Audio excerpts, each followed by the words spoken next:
Hello, how are you today? Do you know that you're going places? You have such amazing promise potential and things that are going to go right for you, things that are meant only for you, things that only you can do. Hi, my name is Steve Kidd. I'm a third generation minister, an international best-selling author of 21 books and counting, and I have the privilege of working with people to shape the story that is them, to help them with the writing, the publishing, the marketing, the bestseller and beyond. But more importantly, to help them see that they don't have a cloud with a silver lining, but rather silver with cotton candy on top of it, to help you see the up level, the next, the more, the possibility, the potential in all that you do is my privilege. I've been so blessed to work with thousands on their book, their story, their message, and what they do in this world. And the millions upon millions of people that what they do has helped, blessed, and been approached in the world. It's such a cool, amazing thing to get to be able to make such an impact by just simply showing up while it's called today and being me. And that's what I want to encourage you today, just to be you, to live thriving and truly free in all that you do, and to know you're going places. I almost put it, you're going places, kid. But I wasn't sure if using the word that was either my last name or, something that may have been a very popular phrase at one point, but I don't know if it is anymore or not. Somebody give me feedback. If anybody is listening live or on the replay, let me know if using the phrase "you're going places, kid" is demeaning now, or if it's still okay to say.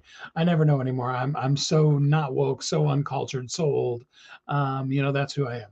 I'm 56 years old and loving it, and more than glad to just be me.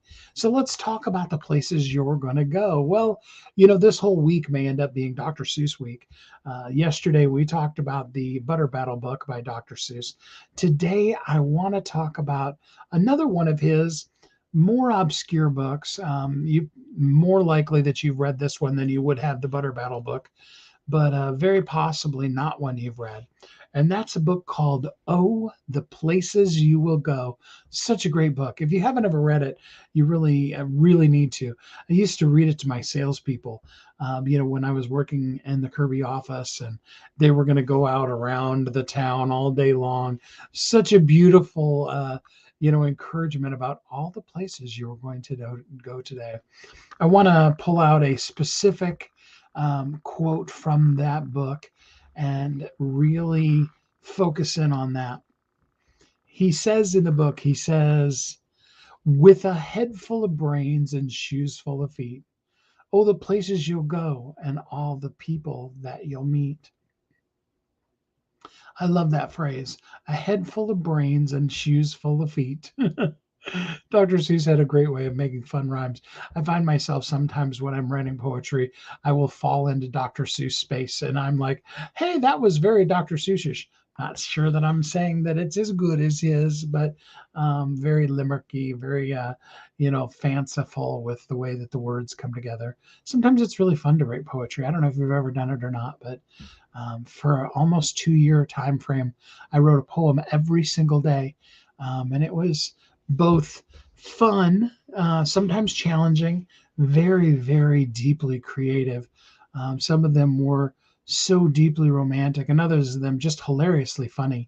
And it was just really a privilege to get to be able to send those out every single day.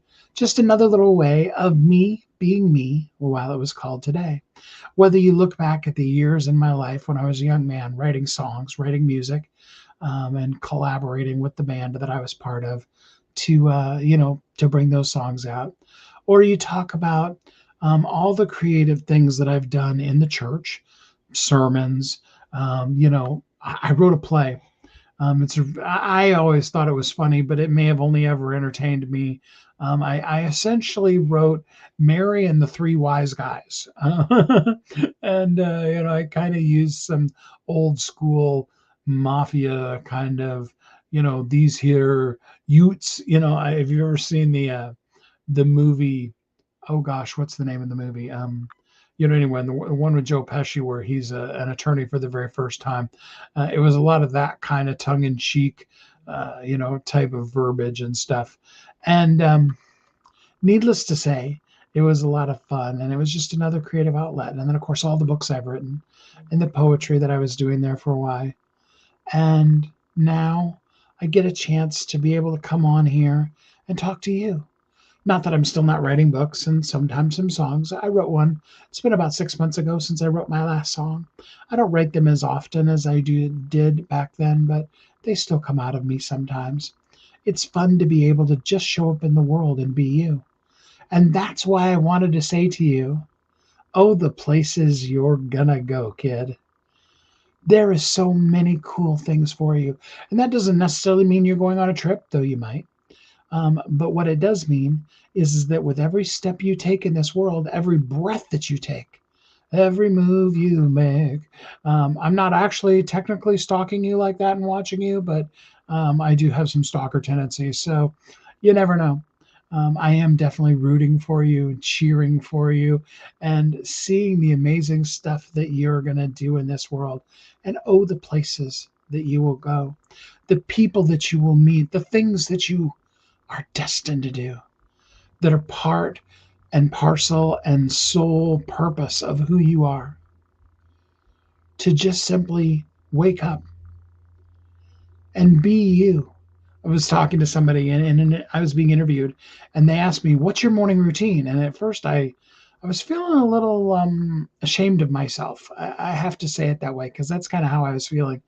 But as I began to talk about it, I began to really experience a new and different kind of freedom over having the morning routine that I have. And I have to give all credit to my good friend Daryl Abramson, who I talked to one evening fairly late. It's probably 10 o'clock Pacific time.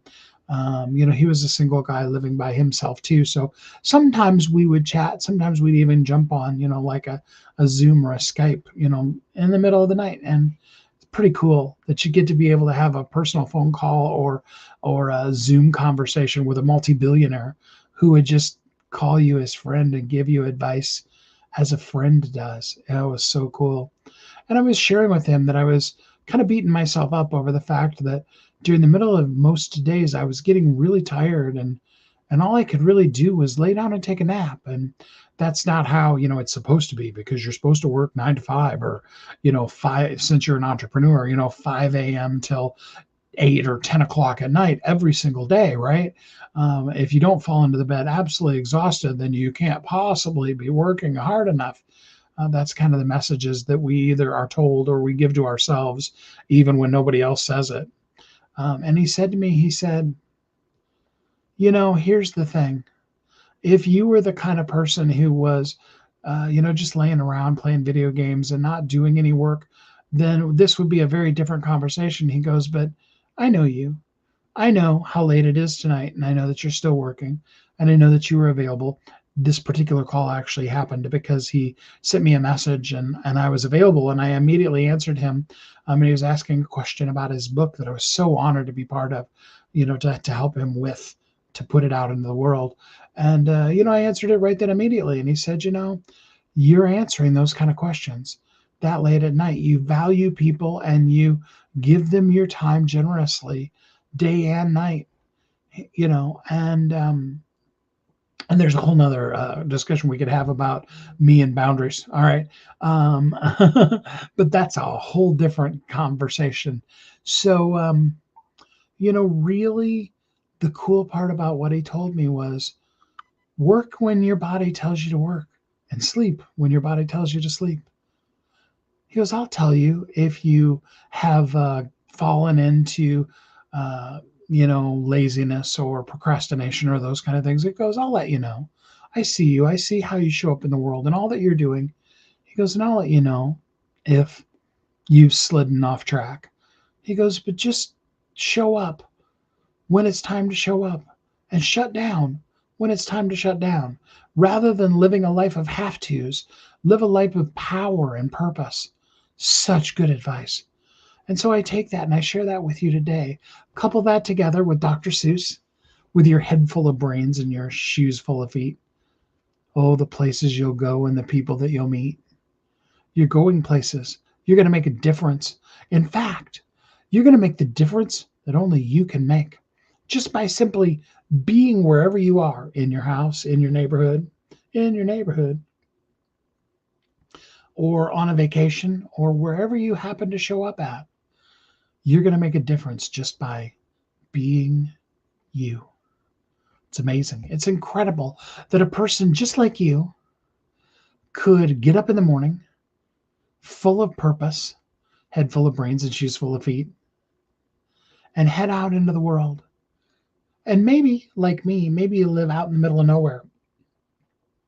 And so maybe you're heading out into the world is going to your computer and sitting in front of it and reaching out to people and trying to change the world one person at a time through the computer screen. Or in this case, that camera right there that reaches out to you.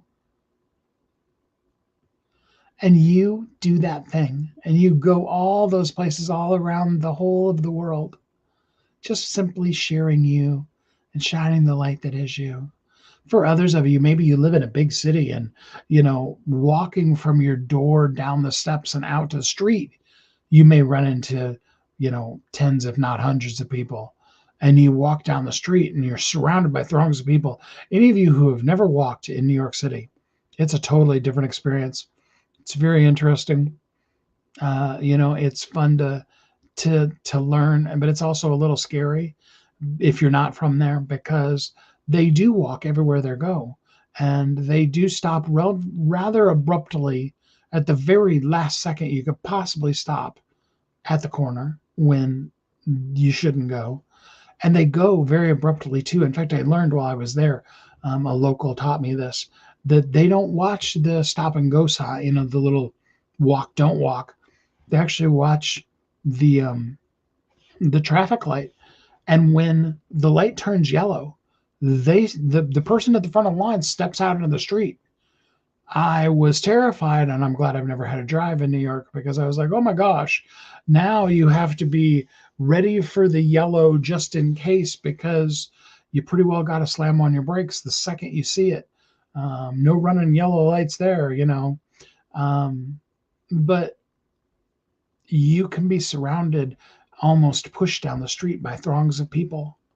And maybe you're just being the little light that you are. And in a throng of people, you're just inside, or maybe out, maybe externally even, singing, "This little light of mine, I'm gonna let it shine." And you're just shining all over your neighborhood, because your little light needs to shine, because those are the places you need to go. Maybe you have a job that allows you, the nature of it, to touch people. And it might be as simple as sometimes your hands brush each other when you hand a person a bag. Sometimes you're, I don't know, a doctor or a massage therapist or something like that. And touching people is actually literally what you do. And the energy of who you are can come through. It can go out of your soul, your heart, your being, through your hands and into that person. And you can literally make a change in their life because you showed up. You were there, 100% presence in their life. I think a lot of times we don't really think about how powerful just being present in a moment is. If only for a second. If we're, I always use grocery store lanes or, checkout lines, because they seem to be these kind of interactions that we all have and understand the most. And maybe it's as quickly as, you put all your stuff on the conveyor belt, and the person, especially if they're a good checker, can, is almost keeping up with as fast as you can put them out out of the cart and onto the conveyor belt. But there's that minute, usually, when, you look at each other and you can smile. You can do like Og Mandino's book, The Greatest Salesman in the World, says, and you can greet them and you can say inside, I love you. You can share your heart and your soul and your love, if only just in a moment. Sometimes that big smile is the difference, is the world for somebody. There are some people who, as sad as this is for me to even think of, they don't have somebody that smiles, maybe not ever. When you smiled at them, you did something so rare, so unique in their lives. And you may have literally changed a person's life just by the warmth, true smile, just by being present in that moment. When the cashier says, how are you today? To genuinely tell them. I know we all get busy and we're all having stuff going on and we're like, oh, I'm good. How often do we just say, oh, I'm good, even though we're not? Or maybe you've gotten to the place where you're like, no, I'm very honest. And I tell people, oh, gosh, I'm so tired. I said that one actually to a cashier the other day. They're like, yeah, I know. It's like, but it's a beautiful day outside. You see, in just that moment, in that, the last interaction that I had with the cashier, I suppose her and I talked for all of 30 seconds during the end point of her ringing up the last couple of items and telling me what the total was, which is becoming less and less, because they got the little machine and you could stick your card in there and you could ignore the person. How lonely could the job of a cashier be these days? You just slide that thing all day long. Person comes, you say hello, and no, and they don't answer. And then your shift's over, and in your sleep you're doing that. You're sliding stuff over the little conveyor thingy. Some of you have been cashiers, and some of you are having flashbacks right now. You're freaking out over that last dream you had about being at work and the thing won't beep and it doesn't have barcode and there's no number on it. You're trying to figure out what to do, and the senior manager or whatever won't answer your calls, and the person across from you is getting angry. We've all of us that have worked in retail, we know that feeling. I remember I worked one Christmas in the men's department I started out the first day in sweaters right by the door. Oh my gosh, that was the most not fun day I've ever had ever at work. I spent the entire day refolding the same stack of sweaters all day long. And then as soon as you got them all folded, or usually before you even got them all folded, the next person would come in and they would throw through them till they found one they did, or often didn't find one that they did like. And then you were back at it again, folding it, trying to make it look neat, make it look nice for the next person. And then just about the time you thought you were going to get there, somebody else showed up. What a fun job, right? And yet I know some of you, that's your day-to-day life. It wasn't just for you, just a Christmas job. It's something that you do every single day. And I admire you because you do it with a smile on your face. You change the world, because when that next person comes in and they're tearing through the sweaters, you walk up to them in all sincerity and you say, hey, could I help you? Is there a specific one that you'd like? Or are you looking for a certain size? I'd be glad to help you out. And rather than being upset over them tearing through the sweaters, you tear through the sweaters with them until you find exactly the one they want. And they go home a little happier, a little more pep in their step. And they tell everybody about this wonderful person that helped them at the store today. I love those kind of things. You see, when you really grab a hold of all the places that you're going to go and you greet it with love in your heart, with your head full of brains and your shoes full of feet, you go all the places that you're going to go and you meet all the people that you're going to meet. And you maximize while it's called today to just be the best version of you today. And just try to reach that one person. You'll probably meet and help more than that, but when we just focus on the one, just bring somebody across my path. I don't know if you've ever seen the movie Heartbreak Ridge. Um, it's about the guy that refused to carry a rifle into combat, World War II, and he was a medic. And they let him, and I think it was crazy personally, but he felt very convinced that he wanted to help and do it. And the short version of the story is that all night long, while the men were screaming out for help and the enemy were out prowling around looking for people that weren't dead, he crawled around and he pulled the men back to the side of the cliff. Once you got down the side of the cliff, you were in safety. And he lowered the men down. And then after he lowered each man down, he prayed, "Please, Lord, help me get just one more." And if I remember the story correctly, correct me if I'm wrong, if my numbers were off, but he saved more than 70 men that night, one at a time, just simply maximizing who he was and what he could do for the day. He didn't want to shoot anybody. He didn't want to hurt anybody. He just wanted to save just that next one. I hope we can all take on that attitude towards life, and we can truly make the difference that only we can make. That we can live thriving and truly free. Until we're together again next time, first of all, thank you for being here with me. I hope you are happy, safe, warm, and loved, and that you have an amazing and great week.